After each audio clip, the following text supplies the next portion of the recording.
ሰላም እንደናችሁ። ዛሬ ስለ ኢጎ እናያለን። ኢጎ ምንድነው? ኢጎ ጠቃሚ ነገር ነው ወይስ ጎጂ ነገር ነው የሚለውን እናያለን። ስለ ኢጎ ስናነሳ እንግዲህ ስለ ሲግመንድ ፍሮይድ ስትራክቸራል ሞዴል ማንሳታችን አይቀርም። ሲግመንድ ፍሮይድ ምንድነው የሚለው ስነ ልቦናችን በሶስት መዋቅሮች የተገነባ ነው፣ በሶስት ስትራክቸሮች የተገነባ ነው። እነዚህም ኢድ፣ ኢጎና ሱፐር ኢጎ ይባላሉ ብሎ ያነሳል። እስቲ እያንዳንዱን እንመልከት። ኢድ ማለት በዋናነት የፕሌዠር ፕሪንሲፕል ወይም ደግሞ ደስታን እንድንከውን የሚያደርገን የስነ ልቦናችን ክፍል ነው። ደመነፍሳዊ ነው። ኢንስቲንክት የሚከተል ነው። ደመነፍስን የሚከተል ነው። እንስሳዊ ባህሪ አለበት።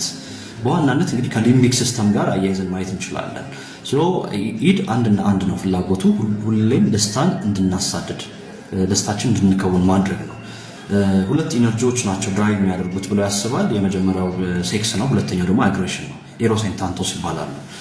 በአንጻሩ ደግሞ ሱፐር ኢጎ ማህበረሰባዊ እሴቶች እንድንከተል፣ ማህበረሰባዊ ህግጋትን እንድንፈጽም የሚያደርግና የሚያስገድደን የስነ ልቦናችን ክፍል ነው። በዋናነት እንግዲህ የሱፐር ኢጎ ምንጩ ሌሎች ናቸው። ሌሎች የማህበረሰቡ ወላጆቻችን እና የመሳሰሉት ቸርቾች፣ የሃይማኖት ተቋማት፣ የሃይማኖት አባቶች እነሱ ናቸው እንግዲህ ሱፐር ኢጎን እንዲፈጠር የሚያደርጉት ማለት ነው። ኢድ አብሮን የሚፈጠር ነገር ነው። ሱፐር ኢጎ ደግሞ በጊዜ ሂደት ቢውል የምናደርገው ነገር ነው። እነዚህ ሁለት ነገሮች ቅራኔዎች ሊገቡ ይችላሉ፣ ያው የተለያየ ሞቲቭ ስላላቸው ማለት ነው። እነዚህን የማስታረቅ ስራ የሚሰራልን ኢጎ ነው ይለናል ሲግመንድ ፍሮይድ።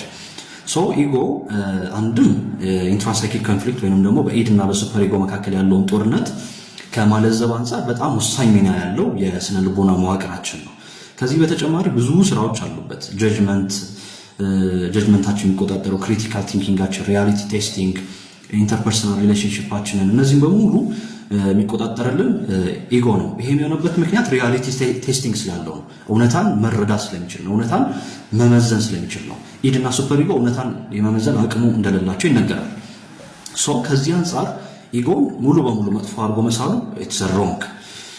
ምናልባት ይሄ ኢጎ ኢዝ ኤነሚ የሚለው ጽንሰ ሀሳብ ከምን የመነጨ ነው ካልን ምናልባት ይሄ ቢግ እና ስትሮንግ ኢጎ የሚለውን ነገር ዲፍረንሺየት ካለማድረግ የመጣ ሊሆን ይችላል ብዬ አስባለሁ።